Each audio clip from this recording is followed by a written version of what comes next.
Assalamualaikum warahmatullahi wabarakatuh. Kenalkan, nama saya Putri Permatasari dengan NPM 2003-1034 dari kelas 4A Ilmu Administrasi Publik Pagi.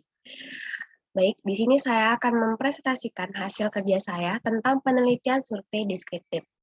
Dari beberapa pendekatan deskriptif, mulai dari studi kasus, survei, korelasi, dan komparasi, saya memilih pendekatan survei sebagai bahan saya hari ini.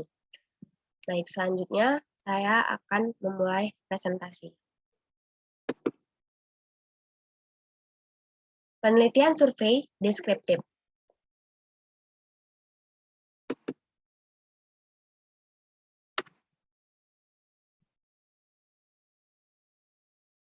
Mulai dari pengertian apa itu penelitian survei. Pendekatan survei adalah salah satu pendekatan penelitian yang pada umumnya digunakan untuk mengumpulkan data yang luas dan banyak. Pandalen mengatakan bahwa survei merupakan bagian dari studi deskriptif yang bertujuan untuk mencari kedudukan atau status, fenomena atau gejala, dan menentukan kesamaan status dengan cara membandingkannya dengan standar yang sudah ditentukan. Survei dapat dilakukan secara pribadi ataupun kelompok. Persiapan survei dilakukan secara sistematis dan berencana. Menurut Margono pada tahun 2005 mendefinisikan metode penelitian survei adalah pengamatan atau penyelidikan yang kritis untuk mendapatkan keterangan yang terang dan baik terhadap suatu persoalan tertentu yang dalam suatu daerah tertentu. Penelitian survei umumnya bertujuan untuk mencapai generalisasi dan sebagian lain juga untuk membuat prediksi.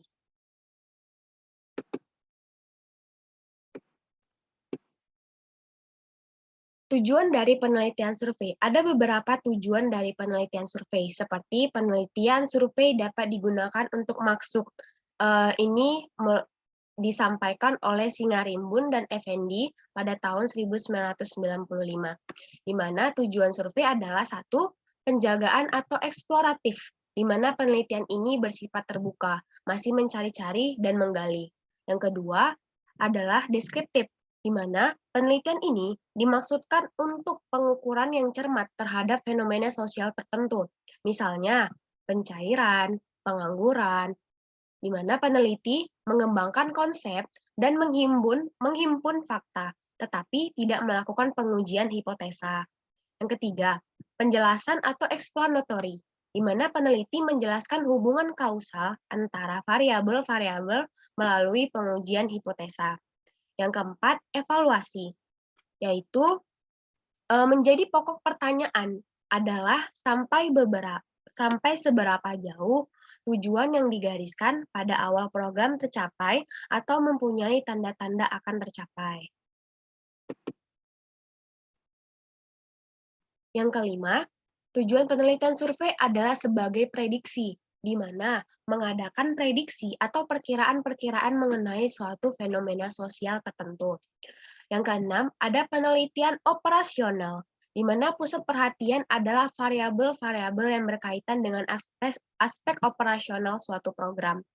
Yang ketujuh adalah pengembangan indikator-indikator sosial, di mana indikator-indikator sosial dapat dikembangkan berdasarkan survei-survei secara berkala, misalnya indikator kesejahteraan rakyat, survei Angkatan Kerja Nasional, dan sebagainya.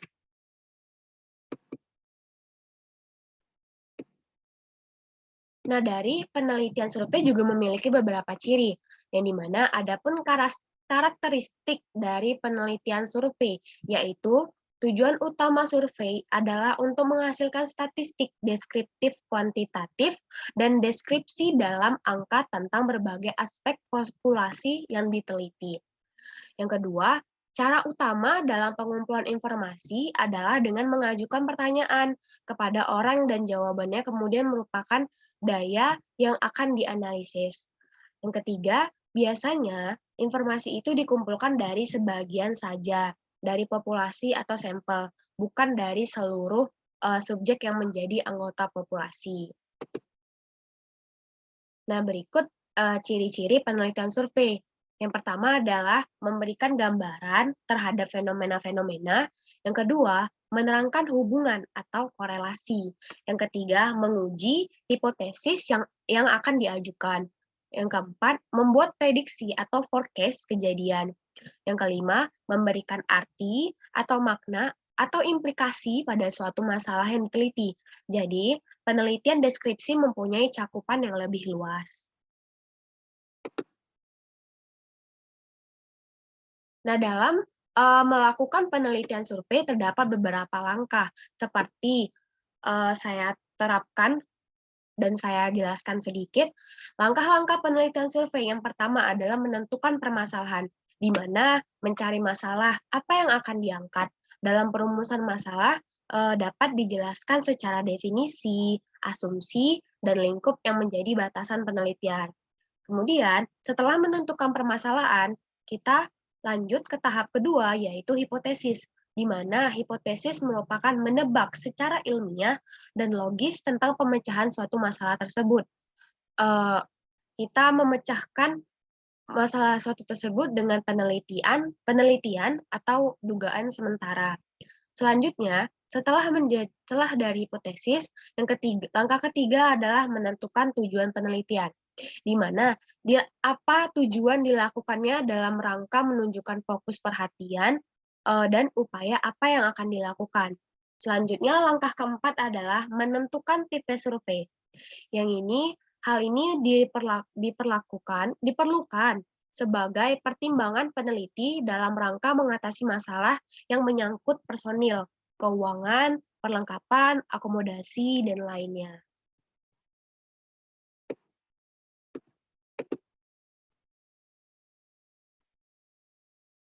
Langkah penelitian survei selanjutnya yang kelima adalah sampel design, yaitu di mana menyeleksi personil yang akan dilibatkan dalam kegiatan survei. Personil yang akan dilibatkan dalam kegiatan survei ini perlu diseleksi sesuai dengan tingkat kepakaran yang dimilikinya. Selanjutnya, langkah yang keenam adalah menentukan besarnya sampel. Jumlah sampel yang sesuai dengan penelitian yang telah mencerminkan seluruh populasi atau sampel harus sesuai dengan permasalahan yang akan diteliti. Langkah ketujuh ialah membuat pertanyaan dan memiliki alat tes apa yang akan digunakan.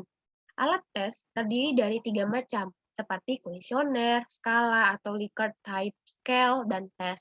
Yang ke-8, langkahnya adalah pengumpulan data, di mana pengumpulan data dapat dilakukan dengan cara seperti kuesioner, wawancara, dan observasi. Langkah selanjutnya dalam penelitian survei yang ke-9 adalah memproses data, di mana dari perumusan masalah, hipotesis, dan data sampel yang dikaitkan menjadi satu sehingga menghasilkan data. Selanjutnya, langkah ke-10 adalah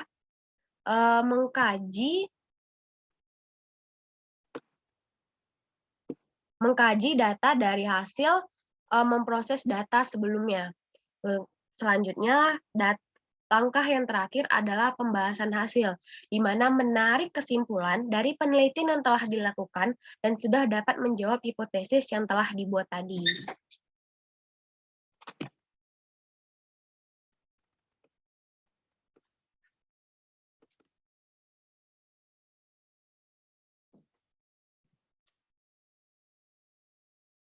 Nah, dari penelitian survei, kita juga memerlukan dari namanya pengumpulan data, di mana pengumpulan data terdapat beberapa teknik seperti pertama, yaitu melalui surat atau mail questionnaire, di mana melalui surat ini merupakan cara untuk menguji tanggapan responder melalui pengiriman kuesioner via pos.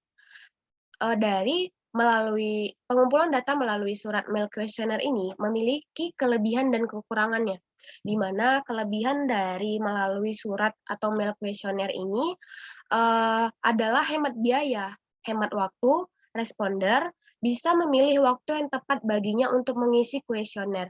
Ada jaminan kerahasiaan atau anonymity yang lebih besar, keseragaman kata atau tidak dibicarakan lagi, tidak ada bias pewawancara, serta banyak responder yang dapat dicapai atau dibandingkan dengan pengirim wawancara ke banyak tempat. Namun, kekurangannya adalah tidak fleksibel. Terdapat kecenderungan rendahnya tanggapan atau respon rate, atau hanya perilaku verbal yang tercatat. Tidak ada kendali atas lingkungan atau ribut, seperti ribut diganggu. Tidak ada kendali atas urutan pertanyaan, bisa menyebabkan pertanyaan-pertanyaan yang tidak dijawab, tidak bisa merekam jawaban secara spontan, kesulitan untuk membedakan antara tidak menjawab atau non-respon dengan salah alamat. Tidak ada kendali atas waktu pengembalian, tidak dapat menggunakan format yang kompleks, serta dan eh,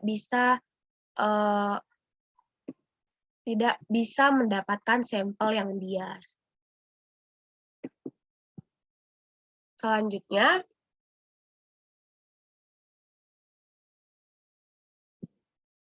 teknik pengumpulan data pada penelitian survei kali ini adalah metode wawancara tatap muka atau face-to-face interview, di mana face-to-face interview ini merupakan cara untuk menguji tanggapan responden dengan bertemu muka atau berhadapan secara langsung.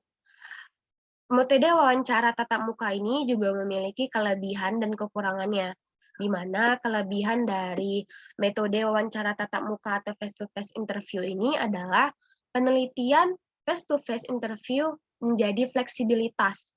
Tingkat respon atau respondennya itu baik, memungkinkan pencatat perilaku nonverbal, kendali atas lingkungan waktu menjawab, kemudian kemampuan untuk mengikuti urutan pertanyaan dan pencatatan jawaban secara spontan, responden tidak bisa curang dan harus menjawab sendiri, terjaminnya kelengkapan jawaban dan pertanyaan yang dijawab, adanya kendali atas waktu menjawab pertanyaan, serta dapat digunakan untuk kuesioner yang kompleks. Namun, kekurangan dari metode wawancara tatap muka ini adalah biayanya yang mahal, waktu yang dibutuhkan untuk bertanya dan untuk berkunjung ke lokasi, biaya pewawancara, bias pewawancara, tidak ada kesempatan bagi responden untuk mengecek fakta, mengganggu responden, kurang menjaga kerahasiaan, kurangnya keseragaman pertanyaan, serta kurang bisa diandalkan untuk mencapai banyak responden.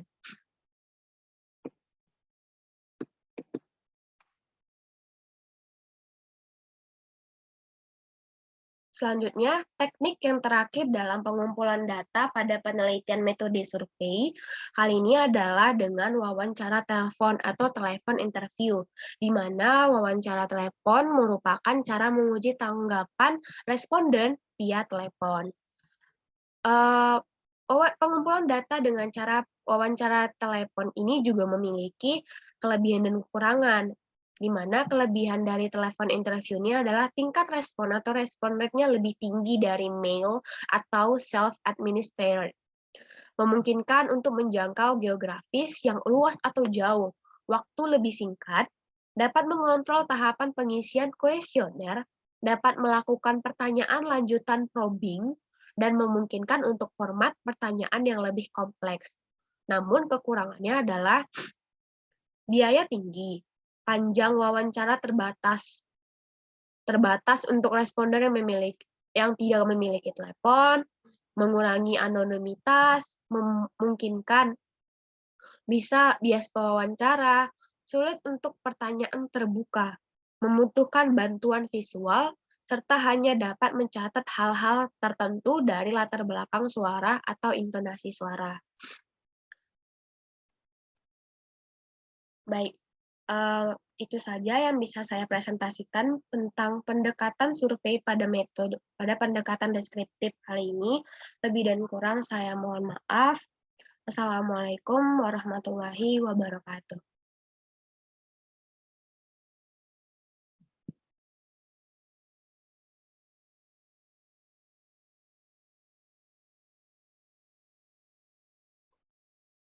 Terima kasih.